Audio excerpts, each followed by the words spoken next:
আচ্ছা, ইতিমধ্যে পশ্চিমবঙ্গে তো এসআইআর এর দিনক্ষণ ঠিক হয়ে গেছে।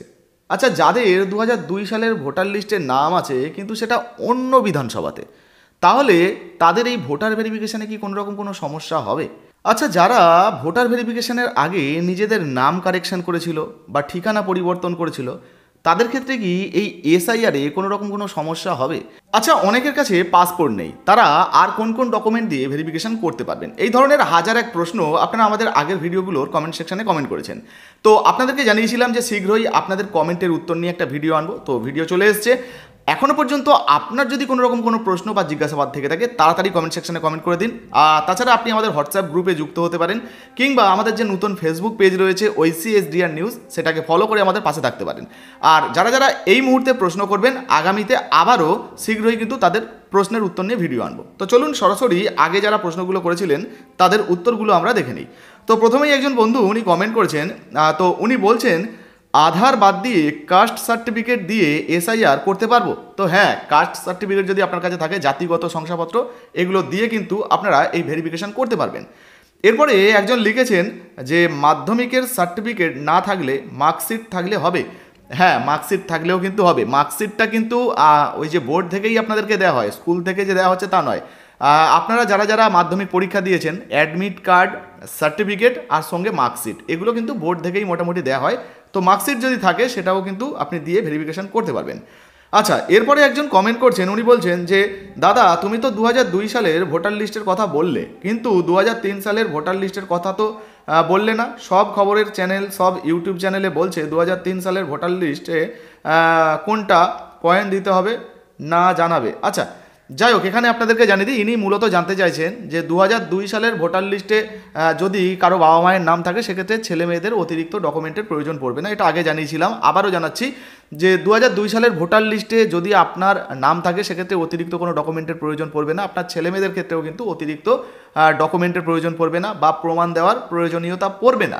তবে হ্যাঁ, যখন নির্বাচন কমিশন এই ২০০২ সালের লিস্টটা প্রকাশিত করেছিল, আপনাদেরকে এই নিয়ে ভিডিও দিয়েছিলাম, তো ওই সময় কি হয়েছিল, সব জেলার কিন্তু ২০০২ সালের লিস্ট পাওয়া যায়নি। দু একটি জেলার ২০০২ সালের লিস্টটা সেটা খুঁজে পাওয়া যাচ্ছিল না। সেই জন্য ওই সমস্ত দু একটি জেলার কিছু কিছু বিধানসভায় কি হয়েছে না, ২০০৩ সালের ভোটার লিস্ট দেওয়া হয়েছিল। তো ওই ২০০৩ সালের ভোটার লিস্টেও যদি আপনার নাম থাকে, তাহলেও কিন্তু আপনারা ভেরিফিকেশন করতে পারবেন, অতিরিক্ত কোনো কাগজ লাগবে না। আরও একটা বিষয় জানিয়ে দিই যে পশ্চিমবঙ্গ বাদে ধরুন বিহারে ২০০৩ সালে এসআইআর হয়েছিল, তো ২০০৩ সালে বিহারের এসআইআরেও যদি আপনার বাবা মায়ের নাম থাকে বা আপনার নাম থাকে, সেটা দিয়েও কিন্তু আপনি পশ্চিমবঙ্গে এসআইআর করতে পারবেন। ধরুন আগে বিহারে থাকতেন, এখন পশ্চিমবঙ্গে রয়েছেন, আপনার কিন্তু কোনো সমস্যা হবে না। তো বোঝা গেল, আশা করি বিষয়টা আপনাদেরকে বোঝাতে পেরেছি। শুধু বিহার বলে নয়, সারা ভারতবর্ষে যত রাজ্য রয়েছে, যেখানেরই এসআইআর লিস্টে আপনার নাম থাকবে, আপনি কিন্তু ভেরিফিকেশান করতে পারবেন। মোদ্দা কথা হচ্ছে, আপনি যদি প্রকৃত ভারতবাসী হন, আপনার যদি ভোট দেওয়ার যোগ্যতা থাকে বা অধিকার থাকে, সেক্ষেত্রে কিন্তু আপনি অবশ্যই এই এসআইআরে নাম তুলতে পারবেন। সেক্ষেত্রে আপনার বাবা মায়ের যেমন যদি যোগ্যতা থাকে বা আপনার বাবা মা যদি ভারতীয় হয়, তিনি তো ভোট দেওয়ার অধিকার রাখেন, এবং আপনি যদি তাদের ছেলে মেয়ে হন, জন্মসূত্রে কিন্তু আপনারও অধিকার থাকবে, আপনিও কিন্তু ভোট দিতে পারবেন। আশা করি বিষয়টা পরিষ্কারভাবে বোঝাতে পেরেছি। আচ্ছা, এরপরে একজন লিখেছেন, দাদা আমার জন্ম ১৯৯৮ সালে, আমার জন্ম সার্টিফিকেট আছে, আমার 4টে সার্টিফিকেট আছে, আমার SC কার্ডও আছে, আমি নতুন ভোটার হয়েছি ২০২০-তে, তাহলে আমি এসআইআর-এর ফর্ম পূরণ করতে পারবো? হ্যাঁ, যদি আপনার 18 বছরের উপরে বয়স হয়, গাইডলাইনে কিন্তু দেওয়া হয়েছিল, আবারও দরকার হয় ভিডিও শেষে দেখিয়ে দেবো। আচ্ছা, অন স্ক্রিনে আপনাদেরকে দেখিয়ে দিচ্ছি, জায়গাটা দেখে নিন। যদি আপনার 18 বছরের উপরে হয়, আপনি ভারতবাসী হয়ে থাকেন এবং ভারতের কোনো জায়গায় বসবাস করেন, সিটিজেন হন ভারতের, সেক্ষেত্রে কিন্তু ভোটার কার্ড থাকলে, ভোটার লিস্টে নাম থাকলে, আপনাকেও এসআইআর-এর এই ফর্মটা ফিল আপ করতে হবে, অর্থাৎ আপনাকেও কিন্তু ফর্মটা পূরণ করতে হবে এসআইআর লিস্টে নাম তোলার জন্য। আচ্ছা, এরপরে একজন কমেন্ট করেছেন, ২০০২ সালে বাবা মায়ের নাম থাকলে সন্তানদের কি ডকুমেন্ট দিতে হবে? দেখুন, প্রথমত এক্ষুনি আপনাদেরকে জানালাম যে ২০০২ সালে যদি আপনার বাবা মায়ের নাম থাকে, তারা তো হিসাব মতো ধরুন প্রকৃত ভারতবাসী, তাদের যোগ্যতা রয়েছে ভোট দেওয়ার, সেই জন্য এসআইআর লিস্টে নাম রয়েছে। আচ্ছা, এবার আপনি যদি ওনাদের ছেলে হন বা মেয়ে হন, সন্তান হন, তাহলে জন্মসূত্রেও কিন্তু আপনি ওই অধিকারটা পাচ্ছেন। সেই জন্যই কিন্তু অতিরিক্ত কোনো ডকুমেন্ট লাগবে না বা প্রয়োজন পড়বে না, সেটা কিন্তু জানানো হয়েছিল। আনন্দবাজারে প্রকাশিত হয়েছিল অনেক প্রতিবেদন, সেটা কিন্তু আগেও আপনাদেরকে দেখিয়েছিলাম। আচ্ছা, এবারে আপনাদেরকে জানিয়ে দিই ডকুমেন্ট হিসাবে আপনি কি দিতে পারবেন। ধরুন আপনি এসআইআরটা করলেন, যদি আপনার কাছে স্কুলের সার্টিফিকেট থাকে বা জায়গা জমির বাবা মায়ের দলিল থাকে, পর্চা থাকে, এগুলো তো আপনি দিয়ে সহজে করতে পারবেন। যদি থাকে অবশ্যই দেবেন, আর যদি একান্তই না থাকে সেক্ষেত্রে আপনি আপনার যে আধার কার্ড রয়েছে আর কি, আধার কার্ডও শো করতে পারবেন। এবারে আরও একজন বন্ধু কমেন্ট করছেন 2002 সালের ভোটার লিস্টে বাবার নাম আছে কিন্তু মায়ের নাম নেই, তাহলে কি করব প্লিজ অনুরোধ করছি একটু জানাবেন।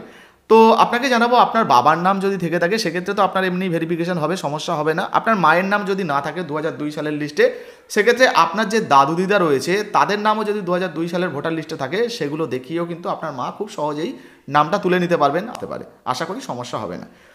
এরপরে দেখুন একজন বলছেন যে আমি আমার নাম চেঞ্জ করেছি ফ্রম ইসলাম টু হিন্দুতে, হলে আমার ভোটার ভেরিফিকেশান হবে কি না? আচ্ছা আচ্ছা, যদি আপনি নাম চেঞ্জ করে থাকেন, দেখুন এক্ষেত্রে কিন্তু কোনো সমস্যা নেই। নাম যদি কারেকশান করেন, চেঞ্জ করেন, কোনো রকম কোনো সমস্যা হবে না। তবে আপনি যে নামটা ধরুন চেঞ্জ করেছেন, আপনি যদি মহিলা হন বা আপনি যদি পুরুষ হন, সেটা যে ধর্মেরই হোক, এক ধর্ম থেকে অন্য ধর্মে গেছেন, নামটা চেঞ্জ করেছেন, সেক্ষেত্রে আপনার কাছে যদি কোনো রকম ডকুমেন্ট থাকে, আগের ডকুমেন্ট বা নতুন ডকুমেন্ট, সেগুলো অবশ্যই রাখবেন যাতে নির্বাচন কমিশন সহজে বুঝতে পারে। আর যদি ভোটার কার্ডে আপনি কারেকশান করে থাকেন, সেক্ষেত্রে তো নির্বাচন কমিশনের কাছে তথ্য থাকবে যে আপনার নামটা কারেকশান হয়েছে, আশা করি সমস্যা হবে না। আচ্ছা, এরপরে একজন লিখেছেন 2002 সালে যখন ভোটার লিস্ট তৈরি হয় তখন আমি কাজের কারণে পরিবার সহ বাইরে ছিলাম, যার ফলে নাম ওঠেনি, কিন্তু তার পূর্বে এবং পরে ভোটার তালিকায় নাম ছিল। আমার মতে 2002 সালের পূর্বে যাদের ভোটার তালিকায় নাম ছিল সেটাকে মান্যতা দেওয়া উচিত। হ্যাঁ দেখুন, 2002 সালের আগেও যদি আপনার নাম থাকে বা পরেও যদি নাম থাকে এবং 2002 সালের লিস্টে যদি নাম না থাকে, সেক্ষেত্রে কিন্তু নির্বাচন কমিশন কি করবে, ধরুন আপনার নামটা খুঁজে পেল না, সেক্ষেত্রে 2003 সালের লিস্টটা কিন্তু ওনারা চেক করে দেখবেন যে এই সমস্ত ব্যক্তির নাম আছে কিনা, আর সেই অনুযায়ী কিন্তু ম্যাপিং তৈরি হবে বা ভেরিফিকেশানটা কিন্তু হবে। বা জমি জায়গার দলিল আছে, পর্চা আছে, জন্ম সার্টিফিকেট আছে, বা যে সমস্ত ডকুমেন্টের কথা আগে 11টা ডকুমেন্টের কথা বলেছিলাম, লিস্টেও আপনাদেরকে দেখাবো ভিডিও শেষে, এই 11টার মধ্যে যে কোনো একটা ডকুমেন্ট রয়েছে সেগুলো দিয়েও কিন্তু আপনার ভেরিফিকেশান করতে পারবেন। বা আপনার বাবা মায়ের নাম যদি 2002 সালের ভোটার লিস্টে থাকে, সেগুলো দিয়েও কিন্তু আপনার আবেদন করতে পারবেন। আর যদি ধরুন 1987 আগে আপনার জন্ম কিন্তু কোনোভাবে 2002 সালের ভোটার লিস্টে আপনার নাম নেই, সেক্ষেত্রে আপনি আপনার নামটা কেন ওঠেনি সেটাকে কিন্তু আপনাকে হয়তো প্রমাণ দিতে হতে পারে, বা আপনি ধরুন কাজের সূত্রে বাইরে ছিলেন, তো সেই ধরনের কোনো কাগজ থাকলে সেগুলো দেখাতে পারেন, যারা বিএলওরা আসবেন তো কাগজগুলো দেখাতে পারেন বা ফর্মের সঙ্গে দিতে পারেন, যাতে করে তারা সহজেই বুঝতে পারে যে আপনি প্রকৃত ভারতীয় এবং আপনার ভোট দেওয়ার অধিকার আছে।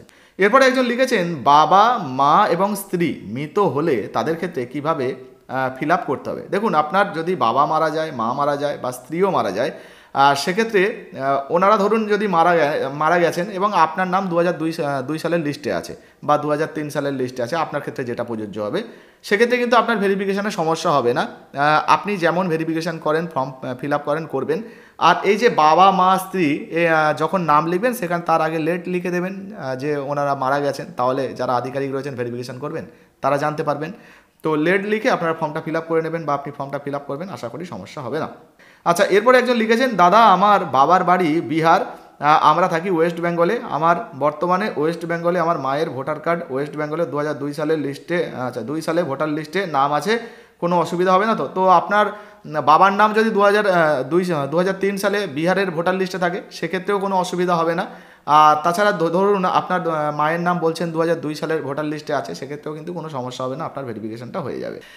হ্যাঁ, এবারে আপনাদেরকে যেটা জানাচ্ছিলাম যে বর্তমানে ভোটার ভেরিফিকেশনে কোন কোন ডকুমেন্ট লাগবে।